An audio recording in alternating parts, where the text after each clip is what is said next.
안녕하세요. 오늘도 사연살롱을 찾아주셔서 감사합니다. 저는 30대 결혼 5년차 여자예요. 세상이 아무리 좋아졌다고 해도 며느리에게 시어머니는 긴장되고 조심스러운 상대라는 거는 여전하잖아요. 저는 그런 시어머니가 두 분이셨어요. 한 분은 법적으로 시아버님의 부인인 시어머니시고 또 한 분은 시아버님이 한때 한눈을 팔아 지금의 남편을 낳아줬다던 시어머니죠. 결혼 전에는 몰랐어요. 그렇다고 남편에게 뭐라고 할 수도 없는 게 저희 남편도 저와 결혼하고 이 사실을 알게 됐어요. 그때가 저희가 결혼한 지 얼마 안 됐을 때였는데 시아버님이 심근경색으로 갑자기 세상을 떠나셔서 경황 없이 장례를 치르게 되었을 때였어요. 이틀째가 된 빈소에 갑자기 어떤 중년의 여자가 상복을 입고 나타났고 그 여자를 보는 순간 시어머니는 손을 부들부들 떨며 당신이 왜 여기에 상복을 입고 나타나? 라고 미친 듯이 소리를 치셨어요. 저와 남편 그리고 빈소를 찾은 조문객까지 모두 깜짝 놀랬고 그 뒤 시어머니는 고래고래 소리를 지르시다 그만 정신을 잃고 쓰러지셨어요. 저희 부부는 가까운 병원에 시어머니를 잠시 모시고 다시 빈소로 갔는데 황당하게도 시어머니를 쓰러지게 한 그 중년의 여자가 뻔뻔하게 남의 집 조문객을 자기 손님처럼 맞이하고 있었어요. 얘, 저 여자 누구니? 누군데 자기가 상복을 입고 조문객을 받아? 저를 도와 빈소에 계셨던 저희 친정엄마는 크게 당황해 저를 붙잡고 말씀하셨고 그 말을 들었는지 그 여자는 잠깐 이야기를 하자며 저희 부부와 저희 친정 식구들까지 모두를 불러 앉혔어요. 많이 놀라셨을 텐데 지금부터 제가 하는 말을 똑똑히 들어주셨으면 좋겠습니다. 저는 여기 사돈의 사위를 낳은 생모이자 저 남자의 두 번째 부인이에요. 아, 너한테는 시어머니가 되겠구나. 그러니 지금부터는 조강지처라고 뻐기는 그 여자 말고 생물학적으로 어민 나한테 효도를 해주었으면 좋겠구나. 말도 안 돼. 저와 남편은 동시에 말했어요. 저희 부모님도 그 여자의 말에 놀라서 입도 다물지 못하셨고 다른 친인척들과 조문객들은 자기들끼리 수군거리기 시작했어요. 그때였어요. 효도? 돈 봉투에 눈이 멀어? 지 자식도 버리고 간 상간녀 주제에 뚫린 입이라고 함부로 떠들어? 왜? 이 남자 죽었으니 이제 나타나도 될 것 같았어? 넌 법적으로 뭣도 아니야. 둘째 부인? 어디 첩도 안 되는 게 스스로 둘째 부인이래. 여기서 당장 나가. 그 상복 찢어버리기 전에. 고상하고 조용조용한 시어머니 입에서 무서운 살기가 느껴졌어요. 그 후 평범했던 시댁의 풍경은 어색하고 무거운 공기로 달라졌고 저와 남편은 혼란에 빠져버렸죠. 시어머니는 저에게 큰 비밀을 들켜서 저와 부쩍 어색해지셨고 저 또한 내색하지 않으려고 노력했지만 아무래도 예전처럼은 돌아갈 수 없었어요. 그렇게 한 달 정도의 시간이 흘렀어요. 다행히 그때까지는 남편의 생모라고 주장하는 여자가 잠잠해져 표면적으로는 조금씩 안정을 찾아가고 있었어요. 하지만 저와는 다르게 시어머니는 시간이 흘러도 당신이 불편해서 더 이상은 안 되겠다며 어느 날 갑자기 회사에 있는 저에게 점심을 같이 먹자시며 저를 따로 부르셨어요. 저는 그때 예감할 수 있었어요. 시어머니가 당신이 평생 안고 왔던 그 비밀에 대해 저에게 자세히 이야기하려는 것을요. 그리고 제 예감은 틀리지 않았어요. 갑자기 밥 먹자고 해서 놀랐지. 내가 도저히 이대로 지내는 건 아니다 싶어서. 정말 너한테 미안한 것보다 창피하다. 이 이야기는 평생 너뿐만이 아니라 영훈이한테도 안 하고 싶었는데. 그렇게 시작된 시어머니의 이야기는 당신의 아픈 과거에서부터 시작되었어요. 지금은 돌아가시고 안 계시지만 시어머니의 시어머니인 시할머니는 그렇게 대를 잇는 것에 집착이 심하셨대요. 그런데 시어머니는 아들은커녕 딸도 낳을 수 없는 불임이셨고, 시할머니는 그 사실에 집안의 대를 끊어먹은 물건이라며 자신이 주동하에 시어머니를 집에서 쫓아내려고 하셨대요. 그래도 용케 버티고 버텨 살다 보니 연로하셨던 시할머니는 당신이 갖고 있던 지병으로 세상을 떠나셨고, 마침내 평온이 찾아와 그 즈음엔 아이라도 한 명 입양해 친자식처럼 키울 수 있으면 좋겠다고 생각하셨대요. 당시 시아버지는 지역 사업으로 꽤 돈을 잘 버셨지만 집에는 소홀한 편이셔서 시어머니는 늘 외로웠다고 하셨어요. 하지만 그런 외로움도 잠시, 웬 젊은 여자가 갑자기 갓 태어난 아이를 안고 나타났고 다짜고짜 시어머니에게 이 집 주인은 이 집 핏줄을 낳은 자기라며 시어머니에게 큰 소리로 나가라고 했대요. 네, 그 사람이 안고 있던 갓 태어난 아기가 저의 남편이에요. 시어머니는 황당하고 어이가 없어 시아버님을 불렀고, 소식을 듣고 헐레벌떡 뛰어온 시아버님은 무지막지한 힘으로 당신의 내연녀를 밖으로 내치시며 큰 소리를 치셨대요. 내가 양육비는 줄 테니까 조용히 살라고 했지? 아니, 애도 못 낳는 저 여자가 뭐가 좋아서 조강지처로 데리고 있냐고. 애호적은 어쩔 건데 기어이 애비 없는 애로 살게 할 거야? 그럼 애만 두고 나가던가. 네가 바라는 게 그런 건 아니잖아. 어떻게든 애 팔아서 뭐라도 뜯어갈 심상 아니야? 사람을 뭘로 보고? 그래, 아니야. 그 순간 시아버지는 미리 챙겨온 돈봉투를 냅다 던지셨대요.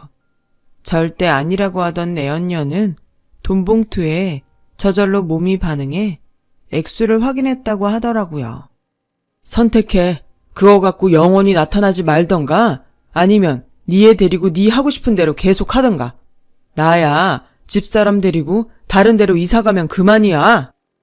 시아버지의 단호한 말과 거액의 돈봉투로 내연녀는 정말 아무런 미련도 없이 그 자리를 떠났대요. 핏줄이 어쩌고 할 땐 언제고 자기 애도 그냥 버려둔 채로요. 시어머니는 밖에서 전부 들리는 두 사람의 대화에 마음이 산산조각 나서 바닥에 털썩 주저앉으셨대요.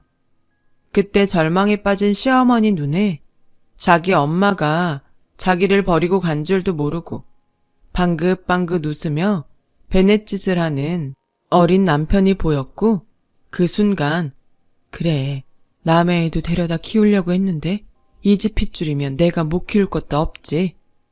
그렇게 시어머니는 아기인 남편을 당신 손으로 키우기로 하셨대요. 그리고 아이를 안아든 순간 그 느낌과 그 기분은 정말 자신의 아이를 안은 기분이었다고 하셨어요.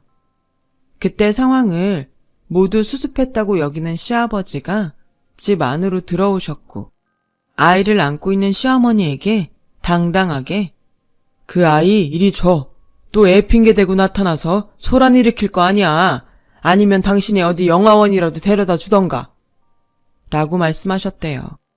평소에도 사람이 참 인간적인 정이 없다고 생각했는데 내연녀의 출연도 화가 나지만 뻔뻔한 시아버지의 태도에 시어머니는 없던 정도 뚝 떨어져 그동안 버티고 살았지만 이제는 헤어지고 싶다는 마음까지 들었답니다. 하지만 자신의 위험을 감지했는지 애기인 남편이 그 자그마한 손으로 시어머니의 옷자락을 꼭 잡았고 시어머니는 그때가 자신과 남편이 진짜 모자지간으로 맺어진 순간이라고 하셨어요. 시어머니는 아이를 안고 결혼하고 처음으로 뻔뻔하기 그지없는 당신의 남편에게 이렇게 말씀하셨대요. 이 아이가 무슨 죄예요? 잘못은 당신이랑 그 여자가 해놓고 어쩜 뻔뻔하게 나한테 사과 한마디가 없어요? 사과? 지나가는 사람들한테 물어봐. 내가 어머니 계실 때 당신 내치지 않고 지금껏 데리고 살았는데 사과하라고? 어머니 계셨음 아까 그 여자 며느리 삼으신다 두 팔 벌려 환영하셨을 거야. 나는 지금도 내 자식 낳아준 여자보다 당신 편 들고 있는데 뭐? 사과를 하라고? 고맙네요. 너무 고마워서 지금 사지가 다 부들부들 떨리네요. 이 아이는 내가 키워요. 당신 자식이라서가 아니라 아이는 잘못이 없으니까. 괜히 키웠다가 애 뺏었다는 소리 들어. 그리고 걔도 커서 나중에 지 엄마 찾아간다고 하면 그것도 또 골치 아파. 당신이 싫으면 내가 데려다 줄게. 이리 줘. 내가 키운다고 했잖아요. 영화원에 데려다 줬다가 이 아이 운명이 어떻게 될 줄 알고. 당신은 하늘도 안 무서워요. 그러다 벌 받아요. 시어머니는 필사적으로 아기를 지키셨고 결혼하고 처음으로 자기의 뜻을 꺾지 않은 시어머니를 시아버지는 어쩔 수 없어서 결국 타 지역으로 이사를 가게 되었다더군요. 지역 사업을 하시던 시아버지와 타 지역으로 거처를 옮긴 시어머니는 거의 주말 부부처럼 지내셨고 그 후 시어머니와 남편은 누가 봐도 진짜 모자지간이 되어 살았다고 하셨어요. 나는 남편보다 우리 영훈이를 더 의지하고 살았어. 영훈이가 내 자식이 아니라는 생각은 정말 한 번도 해본 적이 없었는데 넌 어떻게 생각할지 모르겠지만 나는 정말 다시는 그 여자 볼 일 없을 거라고 생각했다. 나중에 영훈이가 초등학교 갈 때쯤엔 네 시아버지가 하던 일도 접었고 완전히 그 지역과는 연을 끊었으니까 우연이라도 더는 만날 일 없겠다 생각했지. 이렇게 자식 다 키워놓고 황당하게 장례식에 나타날 거라고는 꿈에도 생각 못했다. 너 많이 혼란스럽게 해서 내가 미안해. 그래도 내 약속하마. 달라지는 건 아무것도 없어. 영훈이 내 아들이고 넌 내 며느리야. 또다시 그 여자가 나타나도 내가 알아서 하마. 그러니까 너도 그렇고 영훈이도 그렇고 다시 예전처럼 웃으며 지내자꾸나. 결혼 전이면 모를까. 시어머니의 사연을 모두 들은 저는 시어머니의 마음을 외면할 수 없었어요. 아니 오히려 저는 시어머니를 예전보다 더 좋아하게 되었어요. 저라면 절대 하지 못할 일을 시어머니는 진심을 다해 하셨으니까요. 그때까지는 저희 이 마음이 저희 남편과 분명히 같을 거라고 믿어 의심치 않았어요. 하지만 그 생각은 저 혼자만의 착각이었죠. 남편은 그 일이 있고 얼마 후 저에게 이렇게 말했어요. 있잖아, 다음 주에 우리 어머니 모시고 외식할까? 외식? 뭐 상관없는데 다음 주에 어머니 동창 모임 가신다고 하지 않았어? 그게 나 낳아준 어머니가 밥 한번 먹자고 하시네.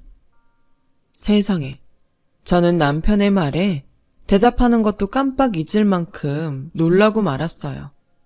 옛날 어른들 말에 핏줄은 당긴다고 하더니 이런 게 그런 걸까요? 저는 시어머니에게 모든 사연을 다 들어서인지 남편의 달라진 태도가 이해하기 어려웠어요. 우리가 왜? 그 사람이랑 밥을 왜 먹어? 그래도 나 낳아주신 분이잖아. 당신도 들었잖아. 당신 낳아준 그 여자 돈 때문에 당신 버리고 간 여자야. 당신 지금 어머니 아니었으면 어떻게 됐을지 알 수 없어. 당신 지킨 건 지금껏 당신 키워주신 어머니라고. 나도 얼추 들었어. 그런데 버린 건 아니야. 자기가 잘못한 거야.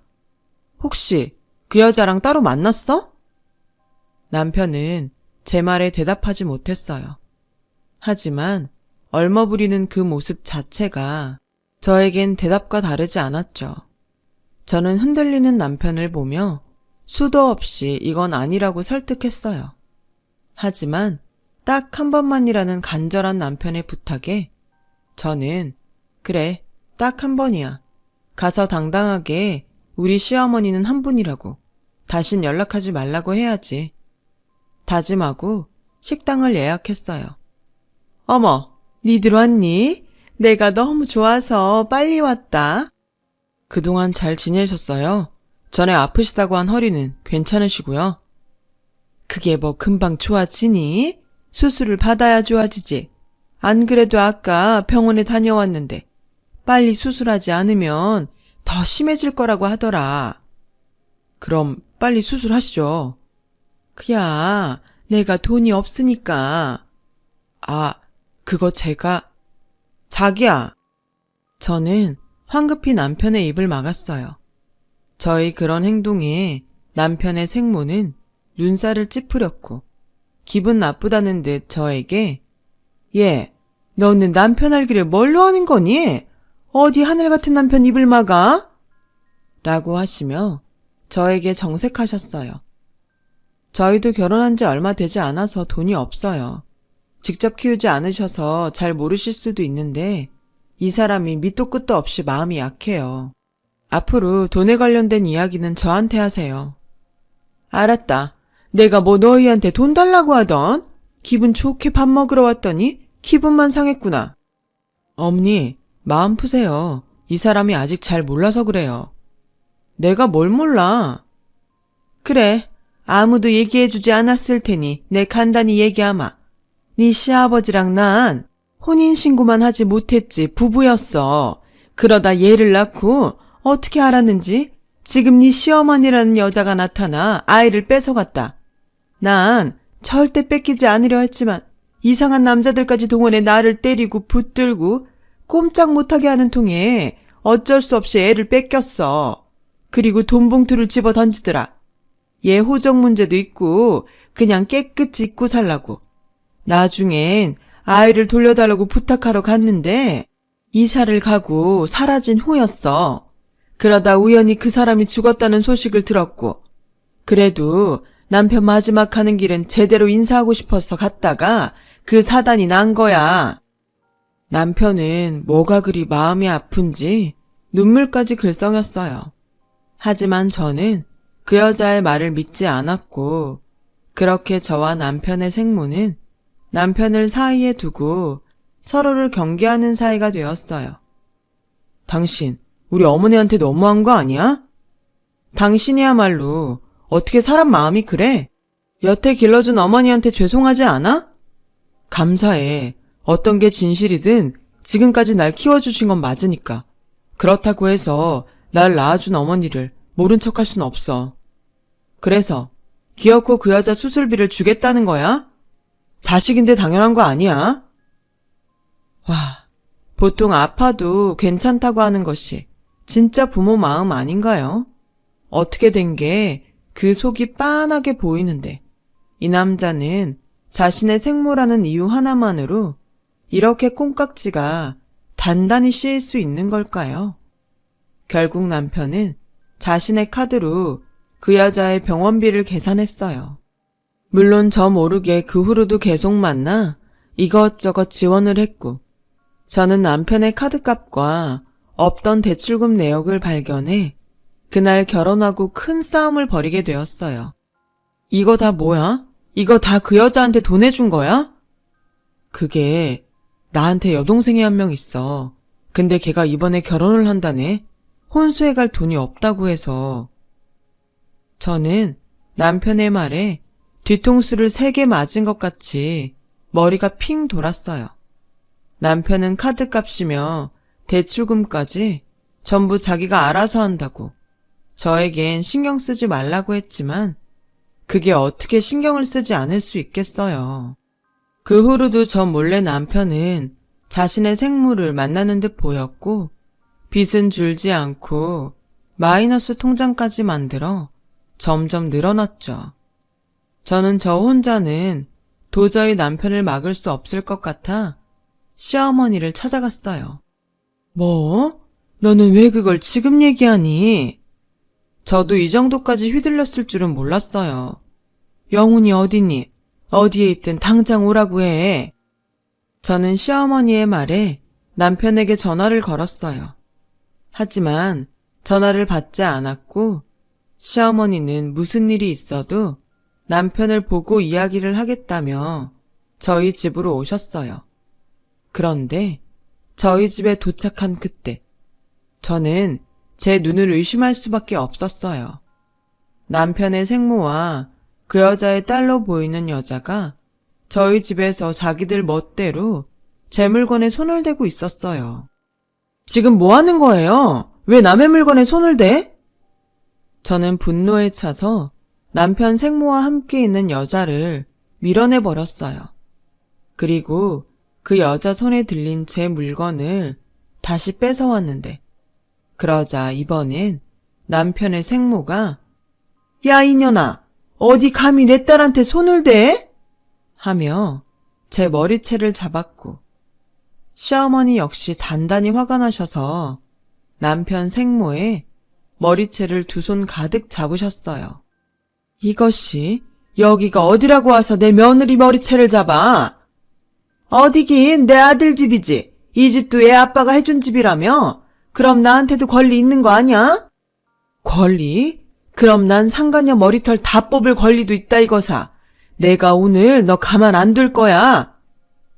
정말 내 여자가 뒤엉켜 저희 집은 아수라장이 따로 없었어요.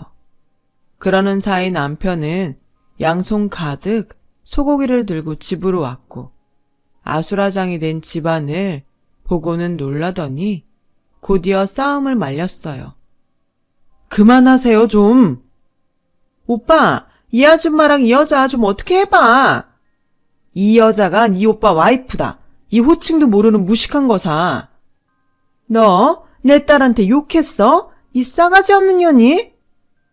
누가 내 며느리한테 함부로 싸가지 없대. 이 상간년이?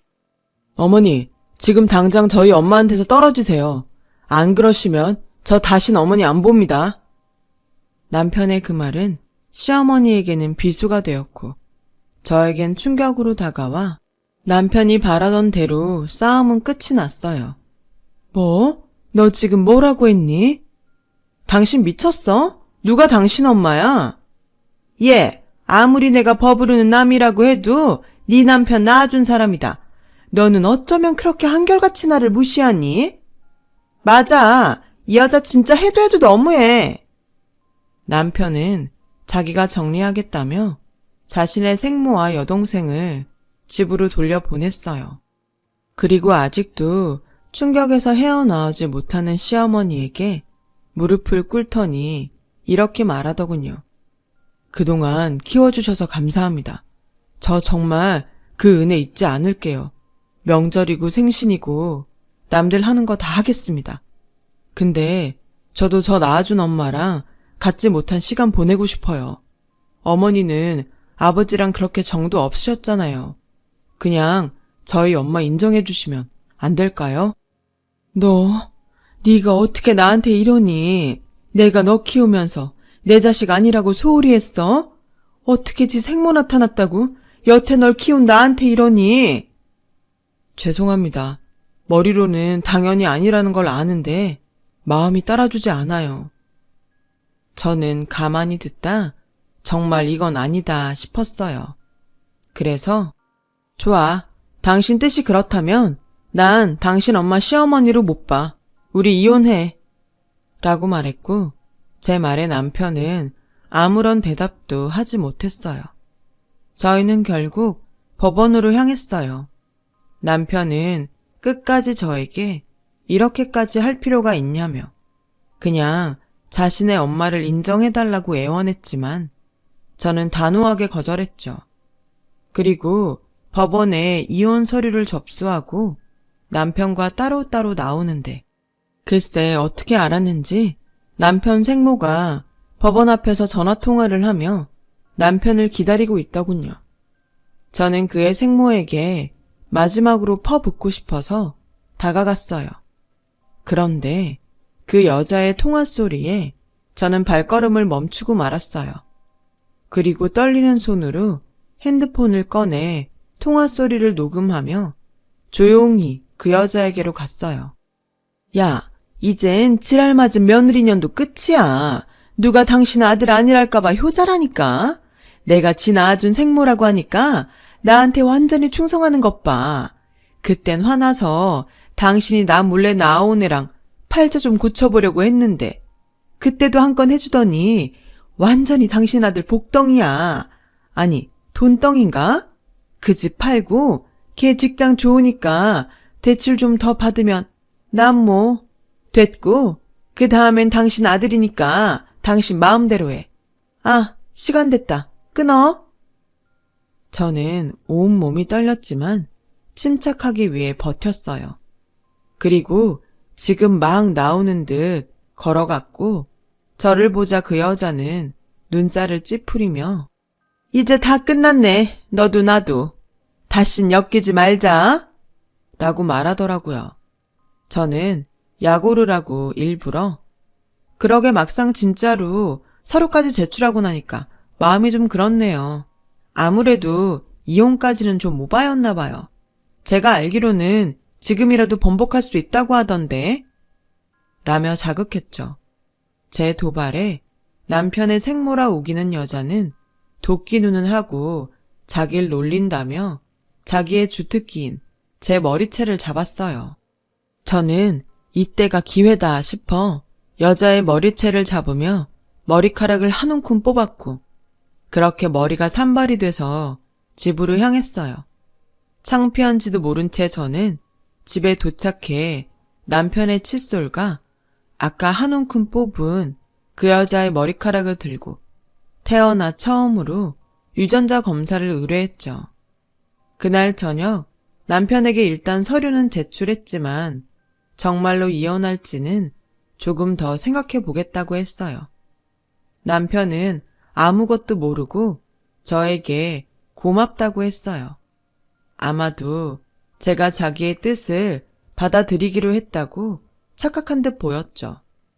저는 검사 결과가 나오기까지 시간을 벌기 위해 마음이 좀 풀린 척 연기를 했고 남편에게서 제가 이혼을 보류한다는 남편의 생모는 약이 바짝 올라 회사며 집이며 찾아와 횡포를 부렸어요. 그날은 기다리던 등기가 온다고 해서 집에서 우체국 직원을 기다리고 있는데 남편의 생모라 우기는 여자가 우체국 직원보다 먼저 저희 집에 들이닥쳤어요.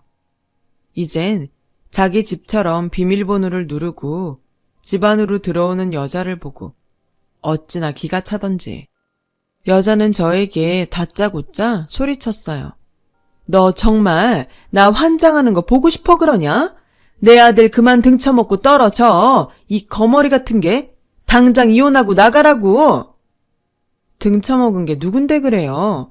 내가 내 마음으로 이혼 안 하겠다는데 뭐가 잘못됐어요? 왜? 제가 있으면 뭐가 방해되고 막 그래요? 뭐? 나 참 기가 막혀서? 난 너 싫다. 며느리로 절대 받아들일 수 없어. 너도 나 CM이로 싫잖아. 우리 서로 기운 빼지 말고 깨끗하게 남남으로 살자니까. 그렇게 저는 남편의 생모라 우기는 여자와 실랑이를 벌였고 그 사이 남편은 남편대로 시어머니는 시어머니대로 저희 집에 순차적으로 도착했어요. 사실 오늘 등기가 온다고 아침에 문자가 왔길래 제가 미리 시어머니에게 집으로 오시라고 했거든요. 또 싸워. 당신도 그만하고 엄마도 그만해요. 그때였어요. 우체국 직원이 저희 집 초인종을 눌렀죠. 저는 얼른 등기 서류를 받아들고 화장실로 냅다 들어가 서류를 확인했어요. 예상대로 남편과 저 여자는 친자 관계가 아니었어요. 아마도 갓난아기를 안고 나타났던 그 옛날부터 남편은 시아버지의 핏줄이 아니었던 거예요. 저는 화장실 문을 열고 나갔어요. 그러자 이번엔 시어머니와 그 여자가 또 실랑이를 벌이고 있었습니다. 남편은 그런 두 어머니를 말리느라 진땀을 빼고 있었는데, 스톱! 지금 제가 진짜 중요한 이야기를 할 테니 잘 들으세요. 당신도 똑똑히 들어. 저는 먼저 지난번 법원 앞에서 녹음한 음성을 틀었어요.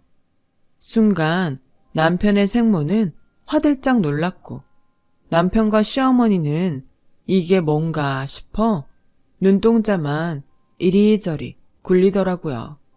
녹음 파일이 끝나자 방금 도착한 등기 서류를 꺼내 들었어요. 이 서류는 당신이랑 당신 생모라고 우기는 저 여자의 유전자 검사 결과야. 당신이 직접 봐. 남편은 제가 건넨 서류를 받아들이고 손을 떨기 시작했어요. 아마 충격이 컸겠죠. 남편의 손에서 떨어진 검사 결과지를 받아든 시어머니 역시 충격은 이만저만이 아니셨어요. 그러자 상황 파악이 끝난 여자는 냅다 도망치려고 하는데 저는 필사적으로 그 여자를 붙들었고 시어머니는 분노에 차서 그 여자의 뒤통수를 냅다 치셨어요. 저는 그 길로 경찰서로 가서 여자를 사기죄로 고소했고 여자는 잘못했다며 저와 시어머니에게 무릎을 꿇고 손이 발휘되도록 싹싹 빌었어요. 내가 죽을 죄를 지었어. 제발 한 번만 용서해주면 안 될까? 저기 사모님, 저 좀 봐주세요. 먹고 살려고 그랬어요. 오죽하면 애를 데리고 제가 거길 갔겠어요. 제발 며느님 좀 말려주세요. 내가 미쳤어? 하마터면 우리의 인생 망칠 뻔했는데 내가 당신을 왜 봐줘? 그냥 그때 돈 봉투나 받고 떨어지지. 뭘 더 뜯어내려고 나타나서 애 가슴에 대못을 박아. 앞으로 우리 애는 어떻게 살라고? 시어머니는 충격의 넋을 놓고 있는 남편을 보고 울기 시작하셨어요. 이 순간에도 속았다는 사실보다 남편이 받은 충격이 더 가슴 아픈 시어머니셨어요. 그런 큰 소동을 겪고 남편은 시어머니 보기가 죄스러워 앞으로 볼 수 없을 것 같다고 했어요. 시어머니는 남편의 말을 듣고 사람이 작정하고 속이는데 어떻게 안 속고 배기냐며 오히려 충격받은 남편에게 잘못이 없다고 위해 주셨어요. 그리고 시어머니는 난 네가 누구의 핏줄이든 상관없다. 남의 애도 자기 자식처럼 키우는 세상인데 난 아마 처음부터 그 사실을 알았어도 널 기꺼이 내 자식으로 키웠을 거야. 그때 넌 분명히 내 아들이 될 운명이었어. 난 그걸 느꼈고 아주 감사한 마음으로 널 키웠다. 어머니, 정말 죄송해요. 제가 어머니한테 그러면 안 되는 건데 제가 배은망덕했어요. 저 같은 건 버려져도 싸요. 어머니 그냥 저 미워하셔도 되고 원망하셔도 됩니다. 내가 왜 내 귀한 아들한테 그런 짓을 하니? 됐다. 지금 네 마음만으로도 난 다 용서할 수 있다. 그러니 그만해. 네가 그러면 그럴수록 어미 마음은 찢어지는 거야. 남편은 끝내 시어머니의 말에 어린아이처럼 엉엉 울었어요. 저도 얼마나 울었는지 몰라요. 정말 엄마라는 존재는 어떤 것에도 비유할 수 없을 정도로 대단하다는 걸 그 순간 느꼈어요. 그 일이 벌써 3년 전의 일이네요. 지금 남편과 시어머니는 둘도 없는 모자지간으로 제가 다 질투가 날 정도로 잘 지내고 있어요. 저는 지금 임신 8개월에 접어들어 회사에도 미리 육아휴직을 내놓은 상태인데 시어머니는 그런 저를 돕고 싶다고 하셔서 합가를 생각하고 있어요. 남들은 시어머니와 함께 사는 건 추천하지 않는다고 하던데 저는 오히려 시어머니 같은 엄마가 되고 싶어 함께하는 그날을 손꼽아 기다리고 있답니다. 그래서 요즘 저희 친정엄마가 사부인에게 딸을 뺏겼다고 자주 삐치시곤 해요. 큰 고비를 어렵게 넘어온 우리 가족, 앞으로는 서로 사랑만 하며 오랫동안 행복하기를. 그리고 누구보다 저희 시어머니가 가장 많이 행복하기를 저는 바라고 또 바랍니다. 지금까지 저의 긴 사연 들어주셔서 고맙습니다. 늘 지금의 저희 가족처럼 행복하시길 바랄게요. 여러분, 사연 댓글에 응원과 현명한 조언 부탁드려요. 좋아요와 구독은 저에게 큰 힘이 됩니다. 오늘도 좋은 일 가득하세요.